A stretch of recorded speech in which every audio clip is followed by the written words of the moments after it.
Il y a beaucoup de manières différentes d'écouter, il y a aussi beaucoup de manières différentes de ne pas écouter.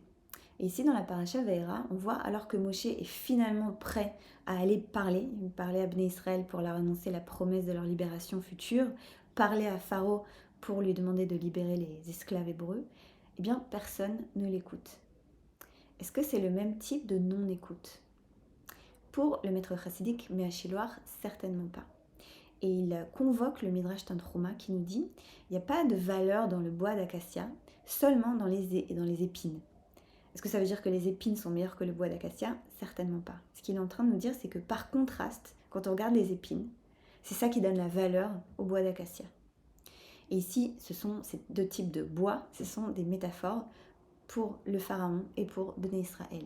Le type de non-écoute, d'absence d'écoute de pharaon, c'est une absence d'écoute qui est basée sur vraiment le mépris et le non-respect. Le type de non-écoute de Bnei Israël, il est juste et s'explique juste par leur épuisement et par leur découragement parce qu'ils sont esclaves. Loshem wet Moshe mi kotser roach ou mi avoda kasha. Ils ne pouvaient pas écouter Moshe parce qu'ils avaient la respiration trop courte.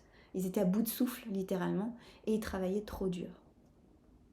Et en ces temps de guerre, peut-être que vous ressentez qu'on ne vous écoute pas assez, que vos proches, vos amis ne vous entendent pas. Et ici, mon invitation et la kavana que je voudrais partager avec vous pour cette semaine, c'est est-ce qu'on peut être comme Moshe et avoir de la compassion pour Bnei Israël, avoir de la compassion pour les nôtres s'ils n'arrivent pas à nous écouter et se dire peut-être que là maintenant c'est parce qu'ils sont trop en peine, ils souffrent trop et qu'ils ne sont pas capables.